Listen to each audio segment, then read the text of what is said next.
me just load up a magazine real quick. I'll do 2 rounds. All right, let's go. Punch out, go to work.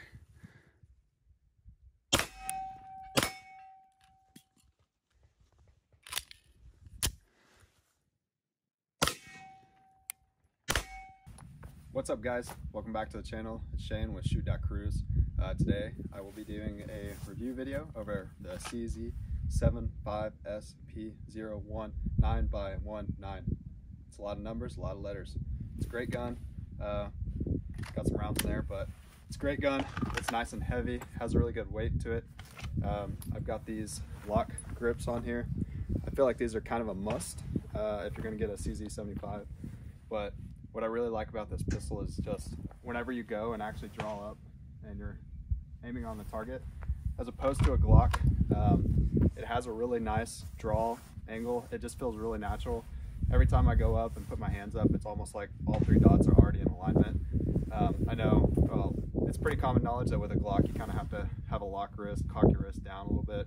Like if you have a red dot and you're not used to shooting with a Glock, typically you'll be aiming too high and then you got to kind of cock down. That's not a problem at all with the CZ75. This one holds 19 rounds. When you buy it, it comes with 2 magazines. It's a great gun so far. I think that it's a really good duty pistol. I know a lot of other countries, they'll use it. Anyways, we've got just a still target out here. Some more over here, I'll show you in a second, but it's really muddy out here. So I probably won't be going to the rack. So I'm borrowing this holster off my buddy at Firebox Campaign. He's got a channel, check him out. He has a lot of good content. He's more well-spoken than I am, but anyways, I'm gonna go ahead and get a little practice in with this holster and see how we do. We're shooting a competition tomorrow, so see.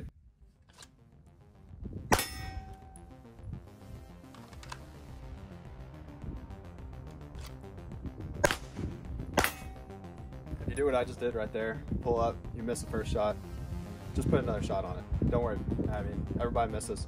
The goal here is obviously to neutralize the target, so you always want to follow up a shot with another one.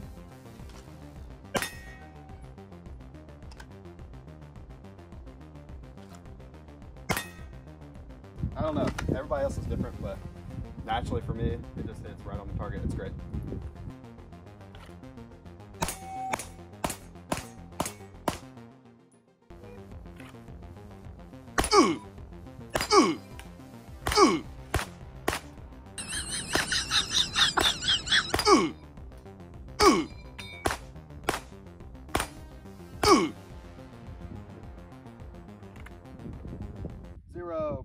.67. Not too bad, not too bad. Let's run it again.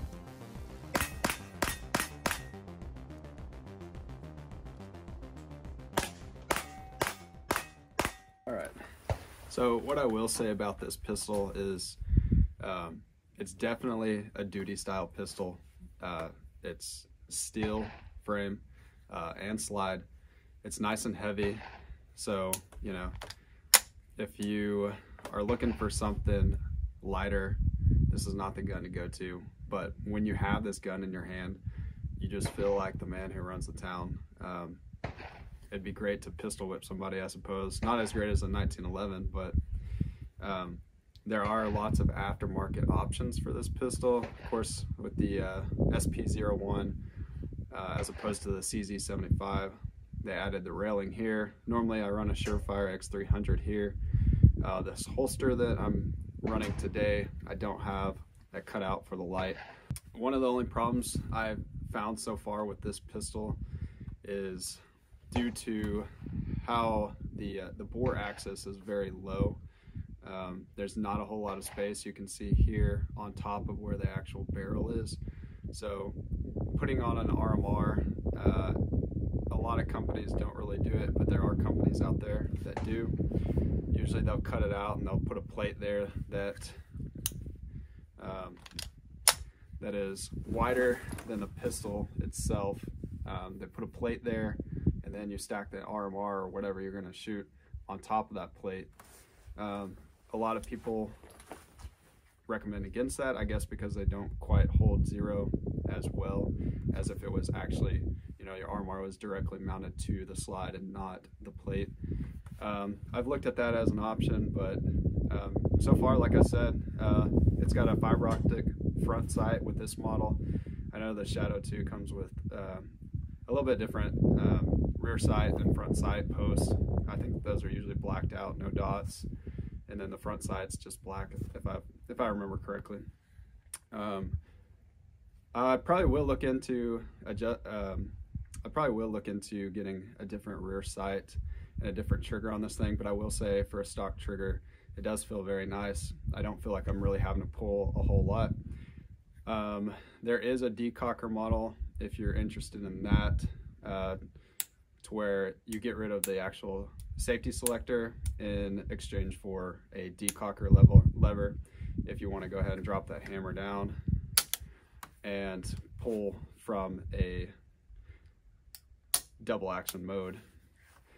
This pistol you cannot, there's no way, because you can't have the hammer down with the round in this chamber in the gun. It's just possible. It's impossible based on the mechanics of it.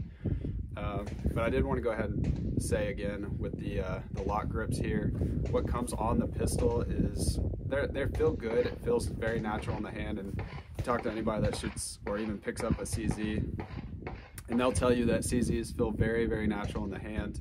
It doesn't feel chonky, but the stock grips that come on it are like kind of a rubber. They're very grippy little pistol grips. But if your hands get real sweaty, then you run into the issue of it slipping. But these lock grips here, I forgot the pattern on these. These are the slim ones. I really like a more slim grip.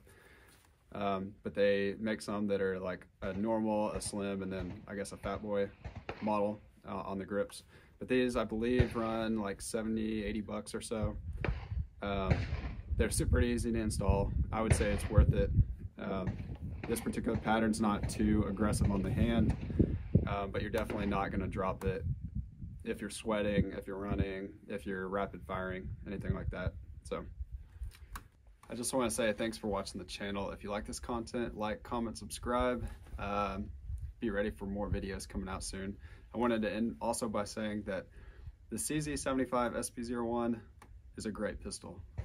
You can get the Shadow 2 for an extra $400 or $500. I picked this one up on sale on Family Firearms for $605 before shipping. The Shadow 2, it's more competition based, better trigger, a little bit different internals, adjustable rear sight, different front sight posts, and a little bit smoother. That one's going to run you $850 at least on a good day, but if you have the extra cheddar, go ahead and spend it. Otherwise, I think it'd be worth picking this one up for about $600 to $650 and then getting some more ammo. But anyways, like I said, they're both great pistols. My buddy has the Shadow 2. It's definitely a better firearm, but if you want to save yourself $400, the SP01 is absolutely a great value. Next up on the chopping block for videos, I'm going to be reviewing the KUSA KP9 based on the Russian Vityaz. This one's kitted out a little bit with some Zenitco, some unobtainium Zenitco. So I'm excited for that, so stick around. Thanks for watching.